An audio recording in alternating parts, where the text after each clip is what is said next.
Assalamualaikum warahmatullahi wabarakatuh. Alhamdulillah, puji kehadirat Allah. Pada siang hari ini kita bisa hadir lagi di kelas kita di kelas kimia organik ya, kimia organik 2. Dan hari ini kita akan melanjutkan bahasan kita kemarin tentang senyawa karbonil. Ya, saya akan mulai share screen tentang kimia karbonil. Ya, ya. Hari ini pertemuan kedua kita dan kemarin sebelum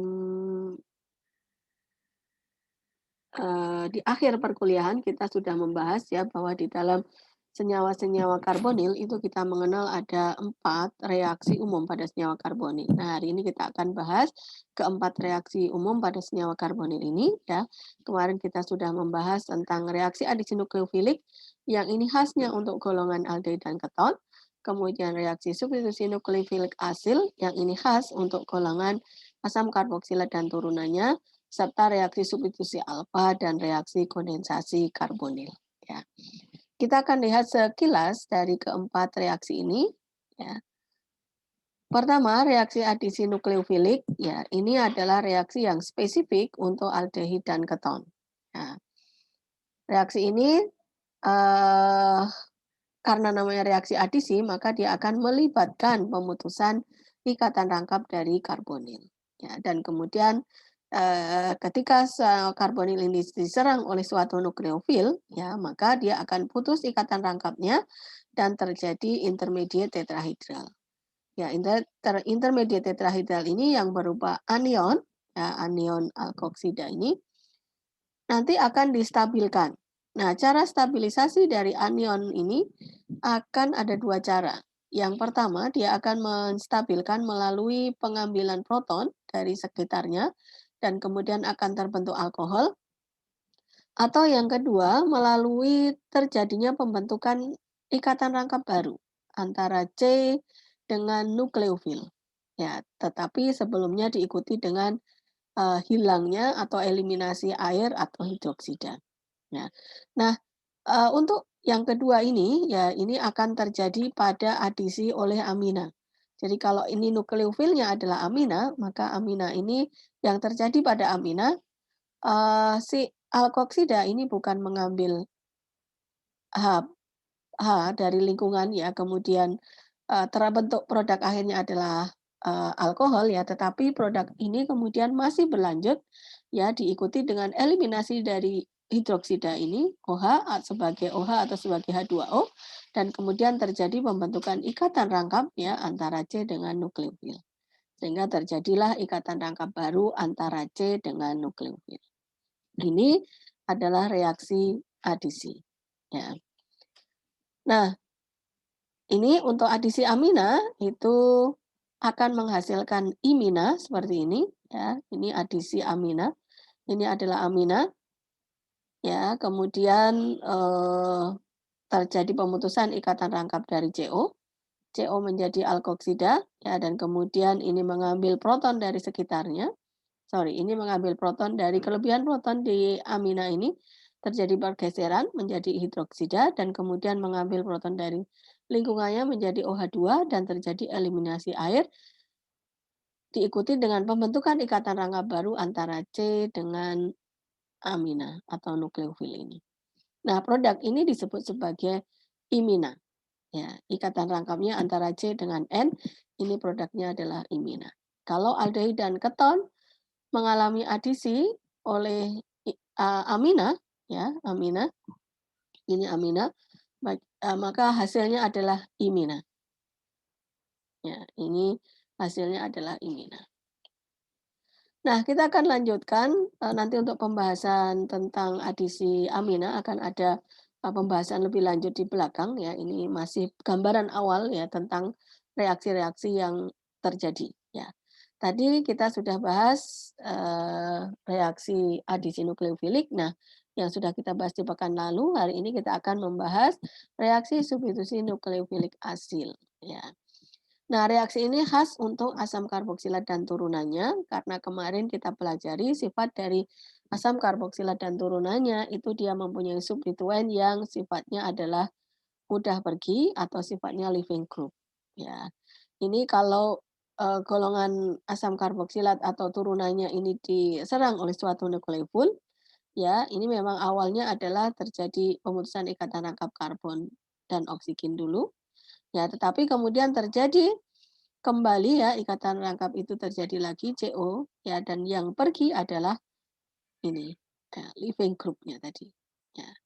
Nah, ini terjadi penggantian ya antara, substituen Y ini dengan suatu nukleofil yang baru, sehingga reaksi ini disebut sebagai substitusi nukleofilik, ya.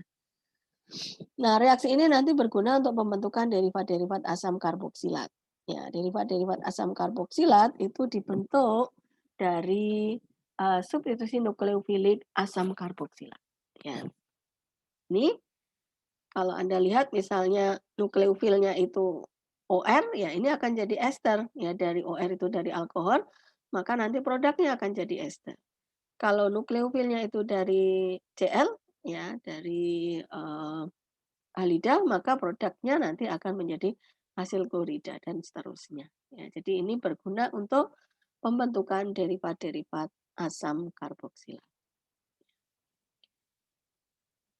Nah, ini contoh mekanisme reaksinya, ya, yang nanti Anda juga bisa temukan di dalam, ini ya, di dalam di dalam buku yang sudah saya bagikan. Ini misalnya alkoksida yang nyerang dari alkohol.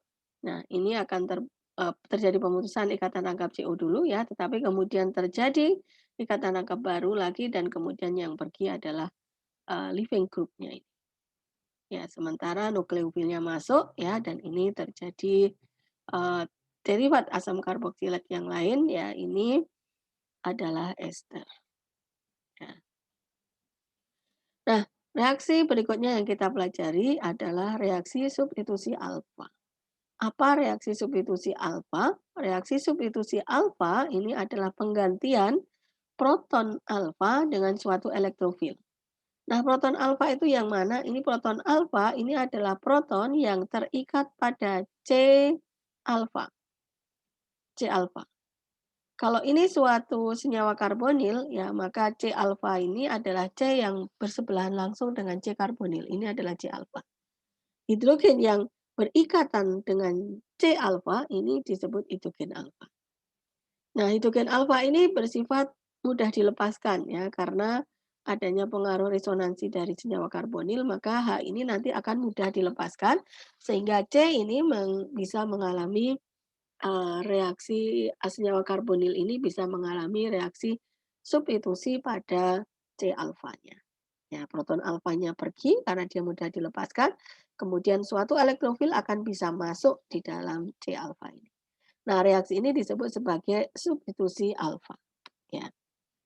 Nah, substitusi alfa ini bisa, terjadi melalui dua dua, dua keadaan ya. Yang pertama ini bisa melalui, eee, transisi ion enolat ya. Ini kalau terjadi kalau, apa, katalisnya adalah basa. Reaksi ini terjadi dalam suasana basa, maka dia akan melewati transisi ion enolat. Kalau reaksinya terjadi, pada suasana asam, maka dia akan melalui transisi enol. Ya, nanti di belakang akan ada lebih jelas ya. Ini kalau melalui, enolat ya, nanti akhirnya juga sama ya, akhirnya juga sama, ini proton ini akan disubstitusi dengan suatu elektrofil, ya. Ini kita akan lihat nanti di slide berikutnya. Nah, ini ya, reaksi substitusi bisa berlangsung dalam suasana asam atau basa. Kalau dalam suasana asam ini H+ menandakan suasana asam, ya. H+ ini sebagai katalis ya. Ini, dia akan nempel di sini, di O, ya. Nah, kemudian ini jadi OH. Kalau di sini nempel OH ya, maka ini akan terjadi pemutusan ikatan rangkap dari karbonil ini. Putus, ya. Nah, ketika ini putus maka diikuti dengan ini, penstabilisasi ya, ini terjadi resonansi stabilisasi dari elektron ikatan dari CH ini. Sehingga karena elektronnya ditarik untuk membentuk ikatan rangkap CC di sini, maka hidrogen ini kemudian terlepas. Ini lepas. Terjadi bentuk ikatan rangkap ini.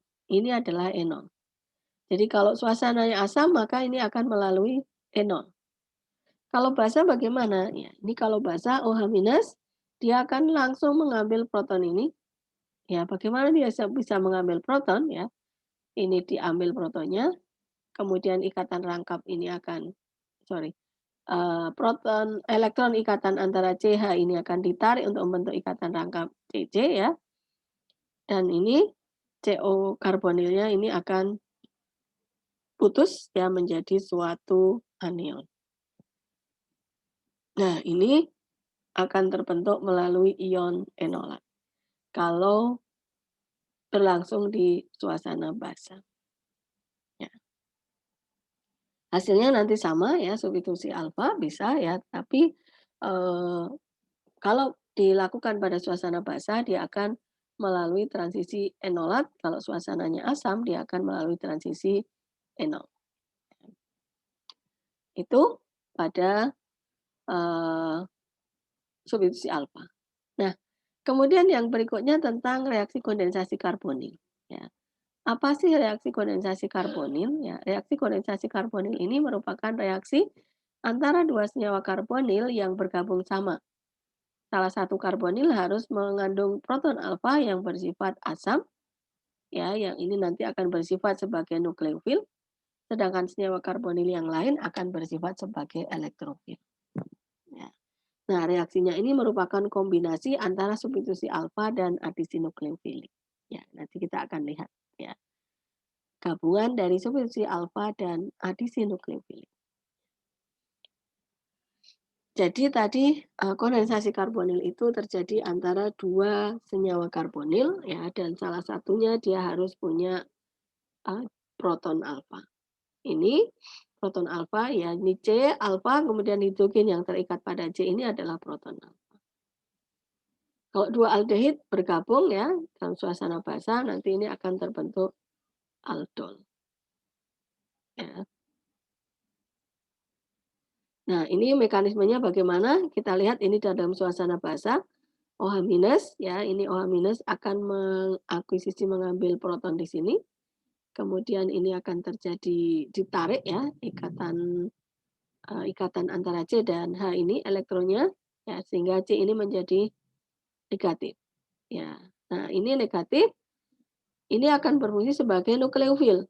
Ya. Nah, ini kemudian negatif ini dia akan nyerang karbonil yang lain. Ini nyerang karbonil yang lain. Terjadi adisi seolah-olah. Ya. Ini sebagai nukleofil nyerang karbonil yang lain, ya ini terjadi pemutusan ikatan rangkap.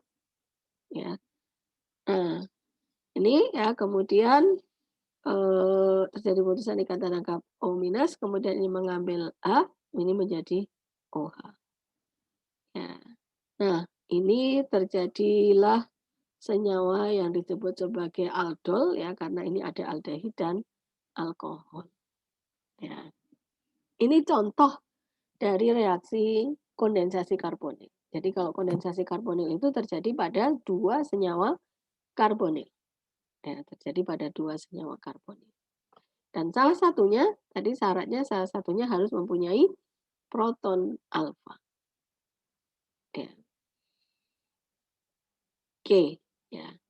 Nah, ini contoh reaksi kondensasi karbonil yang ini Anda pelajari pada praktikum kimia organik ya P6 tentang sintesis kalkon itu ya dasarnya adalah suatu kondensasi karbonil. Ya, pada sintesis kalkon yang Anda pelajari di praktikum kimia organik itu Anda akan menggunakan asetofenon dengan suatu benzaldehid. Ya, ini benzaldehid dan ini asetofenon. Anda lihat asetofenon ini COCH3 ya, ini adalah proton alfanya. Ini proton alfa dia akan ditarik dulu oleh OH ya, ini sebagai katalisnya. Kemudian ini akan terjadi resonansi ya, dan kemudian ini kembali lagi terbentuk ikatan rangkap C di sini menjadi negatif ya, dan ini akan berfungsi sebagai nukleofil. Ya, ini jadi negatif, ya nukleofil ini kemudian menyerang, senyawa karbonil yang lain, dalam hal ini yang digunakan adalah, benzaldehid ya, ini akan menyerang benzaldehid, terjadi adisi, ya terjadi adisi, ini terjadi pemutusan ikatan rangkap dari, benzaldehid ini. Nah, di sini Anda lihat ya, mengapa tadi, kondensasi karbonil itu disebut sebagai kombinasi antara substitusi alfa dan adisi nukleofilik. Kalau Anda lihat dari sisi asetofenon ya ini, dari sisi yang asetofenon ini ya, Anda akan lihat bahwa reaksi ini adalah substitusi alfa. Ya, ini proton alfa itu hilang ya dan kemudian disubstitusi oleh benzaldehid di sini. Ya. Tapi kalau Anda lihat dari sisi, benzaldehid, ya, maka reaksi ini adalah suatu adisi nukleofilik. Ini adalah suatu reaksi adisi nukleofilik. Ya, ini terjadi pemutusan ikatan rangkap, di sini jadi negatif. Nah, makanya tadi kondensasi karbonil itu disebut kombinasi antara substitusi alfa dan adisi nukleofilik, ya. Nah, ini kemudian reaksi lanjutannya sesudah ini menyerang ya benzaldehid, maka ini akan terjadi ikatan di sini ya. Oh ini minus, ya kemudian dia mengambil H plus dari lingkungannya ya menjadi OH ya, menjadi OH. Kemudian masih ada lagi H lagi diambil oleh OH ini ya. Ini menjadi OH2 dan kemudian dia akan dieliminasi. Ya, eliminasi penghilangan sebagai air. Dan pembentukan ikatan rangkap baru ini di sini CC. Sehingga terbentuk ikatan rangkap baru di sini alkane ya enon ini ya ini adalah alfa beta enon. Nah, ini Anda pelajari pada praktikum kimia organik ya khususnya yang P6 ya pada sintesis kalkon. Ya. Semoga penjelasan ini bisa membantu Anda ya memahami praktikum ya pada kimia organik nanti. Nah, ini saya minta nanti Anda kerjakan ya, prediksikan produk yang dibentuk pada adisi nukleofilik sianida dengan senyawa karbonil aseton ini. Ya, ini kalau aseton dilakukan adisi oleh CN minus sianida ini hasilnya apa? Ya, dicoba di ini kan tadi kan kita sudah belajar adisi nukleofilik. Nah, ini nanti dikerjakan. Ya, kemudian identify each following reaction as a nucleophilic addition, nucleophilic acid substitution atau substitusi alfa atau kondensasi karbon. Anda coba lihat ya yang A ini jenis reaksinya apa? Apakah adisi nukleofilik? Ya, nanti Anda lihat ataukah substitusi? Yang B ini apa? Adisi atau substitusi atau kondensasi karbonil ya dan yang C ini apa? Anda lihat dari teori yang tadi. Ya. Nanti ini dikerjakan ya. Nah, saya akan lanjutkan tentang bahasan aldehid dan keton secara umum ya. Kembali lagi ke bahasan aldehid dan keton. Hari ini kita akan bahas tentang sifat-sifat dan penamaannya ya. Nah, ini untuk golongan aldehid. Aldehid ini kalau substituen di sini adalah H, ini adalah aldehid ya. Kalau substituen di sini adalah alkil atau aril ya, maka ini adalah keton. Ya, RCOR ini keton, kalau aldehid itu RCOH ya atau RCHO. Ya, ini adalah aldehid. Persamaan mereka ya, substituen ini adalah bukan living group ya, bukan living group, non living group, tidak mudah pergi. Nah, kita bicara dulu tentang penamaannya. Ya. Untuk aldehid. Nama aldehid diturunkan dari nama alkana induknya dengan mengubah huruf akhir A menjadi al atom karbon pada CHO diberi nomor 1, tetapi nomor tidak perlu dicantumkan. Ya, karena aldehid itu selalu di ujung, maka dia selalu diberi nomor 1. Karbon dari gugus aldehid itu adalah nomor 1. Ya, ini namanya etanol, ini propanol. Nah, yang diberi nomor adalah ini substituennya. Ya, ini 2 kloropropanol, yang ini butenol, ya 2 butenol, ini 2 butenol, ya. Untuk aldehidnya tidak perlu diberi nama, tidak perlu diberi nomor, ya, karena C dari, aldehid ini selalu nomor 1. Kalau untuk keton, ya nama keton juga diturunkan dari alkana induknya dengan mengubah A menjadi on.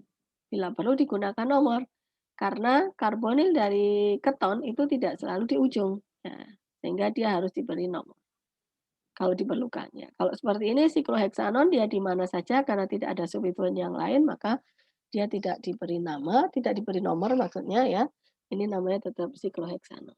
Tetapi untuk seperti ini ya, karena dia akan berbeda dari kanan atau kiri, nah ini harus diberi nomor.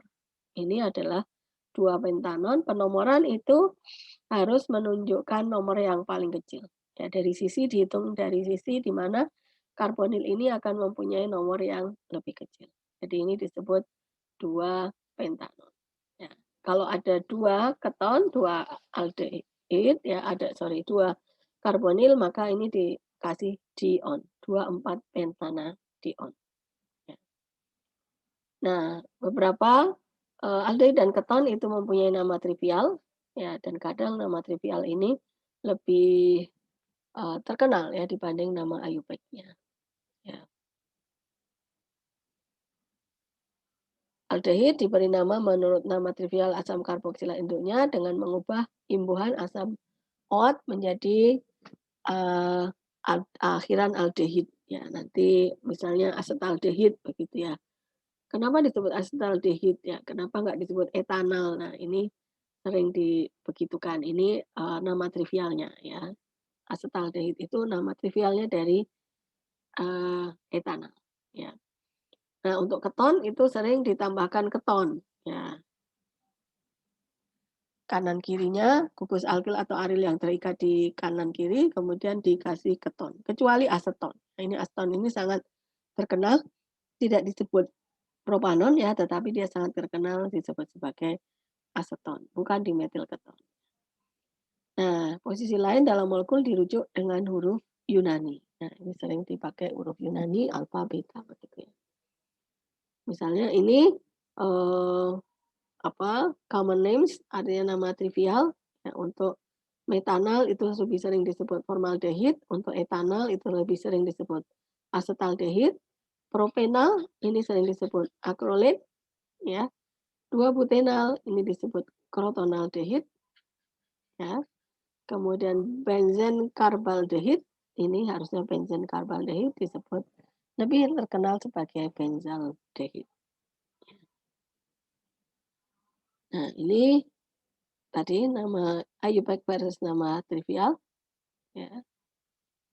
Ini kalau keton ya, ini butanon seperti ini tapi nama trivialnya sering disebut metil etil keton. Ya. Khusus untuk propanon itu ya dia disebut aseton, ini nama trivialnya. Yang lainnya seperti ini misalnya ya, namanya 224 trimetil 3 pentanon gitu, tetapi dia lebih terkenal dengan isopropil tersial butil keton. Mana isopropilnya? Isopropil yang sebelah ini, yang sini adalah tersial butil. Ya. Nah, ini ada latihan yang perlu Anda kerjakan, nanti silakan dikerjakan untuk mengecek pemahaman Anda. Ya. Oke, untuk pertemuan hari ini sampai di sini semoga bisa dipahami dan beberapa tugas tadi untuk mengecek pemahaman mohon bisa dikerjakan ya, dan dikumpulkan di uh, kelas kita. Ya. Saya akhiri untuk pertemuan kita hari ini. Assalamualaikum warahmatullahi wabarakatuh.